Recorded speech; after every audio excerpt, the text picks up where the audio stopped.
இந்த 2 ரொம்ப முக்கியமான தினங்கள் பௌர்ணமியும் மற்றும் நமக்கு தேய்பிறை பஞ்சமி வராகியம்மனுக்கு உரியது. இந்த நாளன்று கட்டாயமாக எளிமையான முறையில் நீங்கள் அபிஷேகம் பண்ணால் போதும். அதாவது எந்தெந்த அபிஷேகம் கட்டாயமாக நம்ம பண்ணணும் அப்படின்னா, வராகியம்மனுக்கு மஞ்சள் அபிஷேகம் பண்ணுவது ரொம்ப ரொம்ப சிறப்புக்குரியதாக இருக்கும். பால் அபிஷேகம், தயிர் அபிஷேகம், குங்குமம் அபிஷேகம், நம்ம நிறைய அபிஷேகங்கள் இருக்கு இல்லையா, அதில் பன்னீர் அபிஷேகம், அதில் நம்மளால் என்ன முடியுதோ அது குறைஞ்சது ஒரு 5 அபிஷேகம் நம்ம பண்ணிக்கிடலாம்.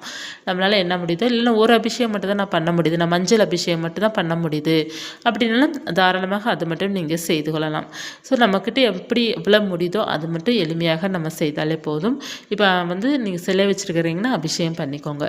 இப்போ சிலை இல்லை, படமும் இல்லை, அப்படி இருப்பவர்கள் தீபம் ஏற்றி வைத்து அந்த தீப சுடரில் வராகினி எழுந்தருளை செய்து நீங்கள் வழிபாடு செய்து கொள்ளலாம்.